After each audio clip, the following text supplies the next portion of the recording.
Gonna be real with you, I'm like pretty excited for this Mythic Plus season. I was really enjoying, playing stuff with you. Now, it is fair to say that 3 mega dungeons is a pretty strong roster. It sure is. Like, Solia's Gambit probably is going to compare favorably to Temple of the Jade Serpent.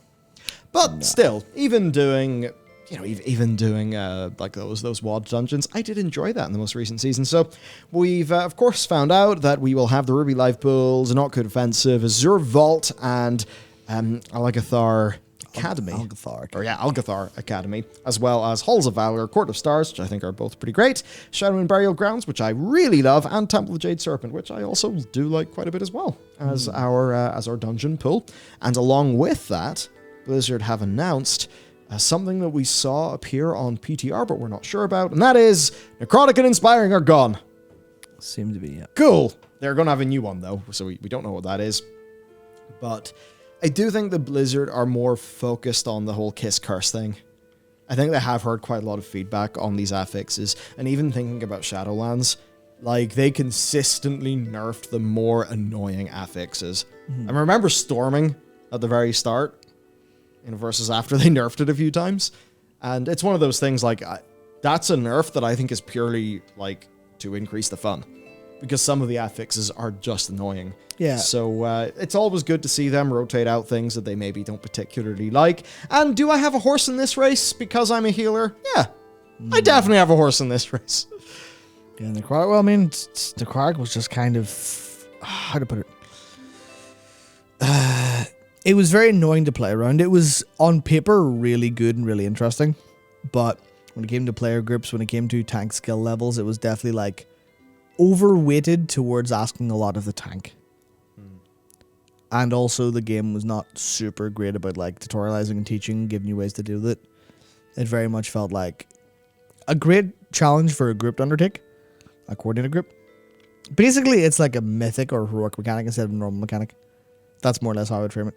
Yeah. Whereas, like, yeah, you need to actually have a group that isn't just turn brain off, do damage, interrupt what weak ores tells them to. Or sorry, weak ores or DBM. Which is kind of... Is that being pretty unfair? Yes. Is it also true? Yes. Yeah. Unfortunately, you do have to be kind of speak the truth occasionally. Unfortunately. Now, catalysts. The inspiration catalyst is going to be there for Season 1. Now, they said that it will appear later in Season 1. They said, of course, like the creation catalyst, it will turn non-tier into tier. Now, this is a bit of a funny one, because they said later into Season 1. That's immediately going to get people somewhat worried, because a lot do, of course, feel that, and I agree too. Like, I mean, man, 8 weeks of the creation catalyst was just too much. Now, Blizzard have admitted that they put the creation catalyst in too late.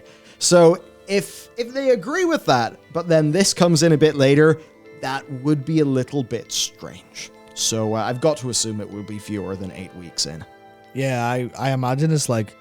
Week 1 to me seems like it'll introduce some vaguely degenerate stuff.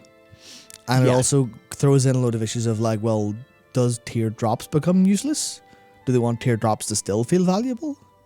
And that's the thing where you go, well, ideally you don't drop tier and just everything goes to the catalyst because that's more normal, that's more balanced, that's easier to like make sense of.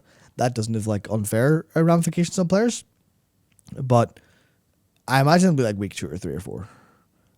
Because they definitely want tier, because again, they're not going to balance the game around Mythic players, right? They want people to get tier and go, oh, I'm ahead. Oh, RNG has put me ahead. Let's go. Because that's what loot's about, right? Yeah. That's what loot's generally about, especially now that you can, well, I don't know if they'll drop tokens or if they'll personal loot the tier.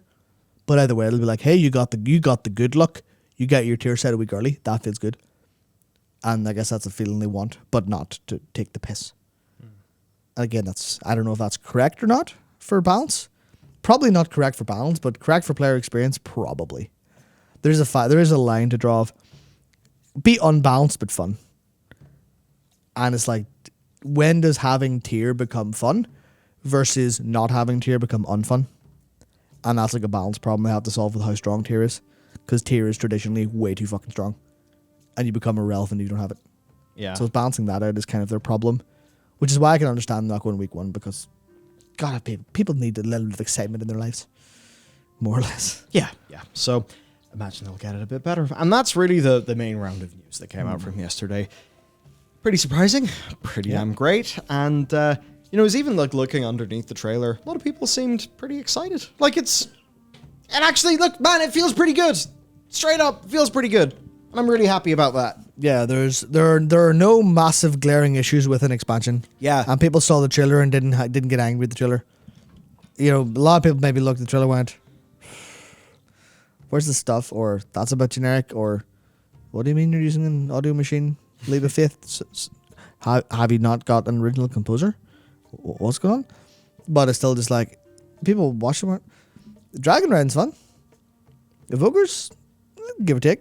Or don't give or take. Take them or leave them. Yeah. Dragon's fun. Evokers, Sounds pretty sweet. Zones, nice. The problem is because I played it, I'm like, oh, those zones felt good to me. But that's because I have like context in my head for them now. That's nice that you know they're good. Yeah.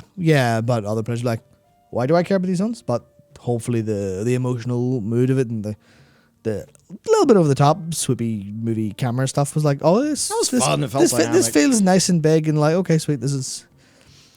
People aren't mad. Yeah, that's more or less it. People aren't mad or preemptively disappointed. Yeah, and man, it's been so tiresome. It's been so tiresome for years. I mean, I remember all of the issues. All the issues of BFA, Alpha, and Beta. I remember sitting in the cafe over there. I remember where this sounds weird because I know people say like, oh, I know where I was when the king died, right? We know when Alvis died. Well, I know where I was whenever the fucking Burning of Teldrassil cinematic came out. Literally, I remember where I was. I remember the tweet that I made. I remember how it made me feel. That was years ago, and it's almost like from that point, 4 years ago. To now has been often like tiring, frustrating, miserable. It has, of course, been marked with definitely moments of fun with our friends in the game. Totally. Like raiding with people that you enjoy raiding with is generally always going to be fun. That stuff's been good. I'm very glad that we all found FF14 during this time period as well. So there's so much MMO to play. That's all great. But within the WoW thing, man, like, peak World of Warcraft YouTube fun was during Legion. Making loads of guides. Making the lore videos when, you can feel the promise and it's so exciting and there's all the cool speculation to do. And, that going was sad. And just this last while, it's been so tiresome. Like, to do the video that we had to do after N'Zoth got killed, and then to basically have to do the same one 2 years later whenever the jailer goes, and just like all those things, Lord, because like the thing is, we actually are really passionate about all this stuff, and to actually see, a trailer comes out and people are instantly furious is so nice, because there's like so a good reason to be furious. I mean, you can maybe think, well, I prefer the orcs and the humans thing to the dragon thing. Whatever, sure, that's fair enough. But, there's nothing to be furious over this time round, right? There's no bullshit. The thing with Malfurion that was data mine pending, who knows how that will go. They could still mess up some aspects of the story. Yeah. But, hey, the side quests are full of character. They're really nice. The world's really nice. We're having Matt saying positive things about the storytelling. That's a pretty good indicator, right? It's like, the way in the economics land, they say when, like, the yield curve inverts, then that means, oh, this is foretelling the bad times. Well, Matt being broadly nice about the zones and the story, after having played FF14, that's a pretty good indicator. I take it as a good indicator. Spoiler, I actually love World of Warcraft, and that's why I hate it so much. But that's the whole thing of, like, playing through those zones. It all. Yeah, playing through those zones, I'm like, yeah, you know what? If they can get me to continue doing this, I've had a good ass experience. I'm going to do this experience with good ping on live with the finished cutscenes and go, nice. I'm going to do all the side quests. I intentionally, didn't do a bunch of side quests. Like, I finished, what did I finish? I finished the, story at, 67, which means I did nothing else. I'm like, yeah, I'm going to do the side quests on live where I'm going to enjoy them and have the capability to go, yeah, this this is my character. I mean, I did copy with my character, and that's why I like felt nice as well. But like, no, my druid's the druid that I've been, well, took a couple expansions away from playing them, but I've been playing since, you know, Classic. I'm like, oh, hello, my chair just slightly went wrong. But yeah, no, I'm going to be playing it in live. I'm going, yeah, this is good vibes. Is maybe like rating not going to be quite as super as exciting as maybe I'd like? Maybe. Is the like high end of crafting going to be too much time for me to bother with? Maybe. Am I going to be doing Mythic Plus every waking hour? No.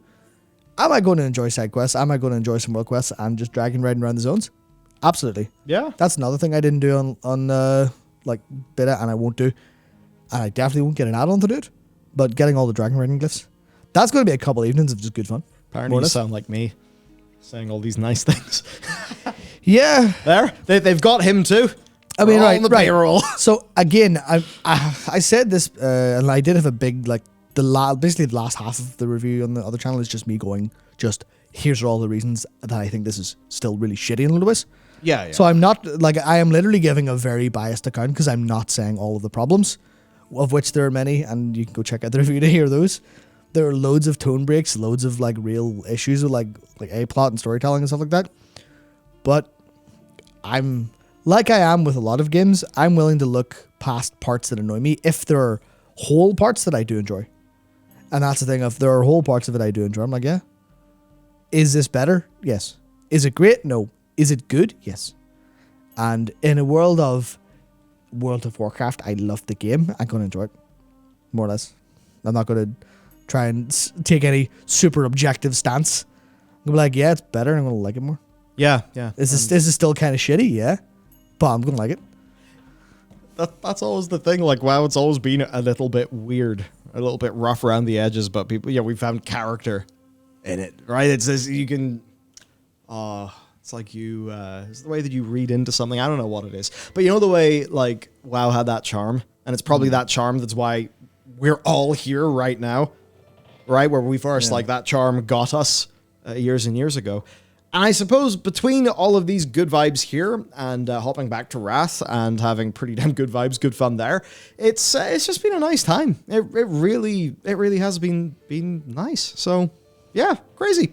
The final thing we should probably technically say, there is the new Alex Straza shirt. If you want to walk around with Alex Straza on your body, you can now do it. So there you go. I saw someone compare that to Guild Wars. I'm like, that's very Guild Wars 2 colors. I'm like, yeah, it really is. Oh, yeah, I can see that. Yeah, it was Matt in Discord. But yeah, no, I'm like, you know what? That's a compliment, too. It looks pretty good. It looks all right. That's certainly a compliment. The concept art of Guild Wars 2 is very nice. I think they do kind of run into that, like, EverQuest 2 versus WoW problem, where, you know, you're a little bit more photoreal, and that means that your game ages a bit more quickly. In fairness to them, though, they really have got a lot out of Cantha, the new continent and End of Dragons. But yeah, anyway, one of the things Guild Wars 2 has is beautiful concept art.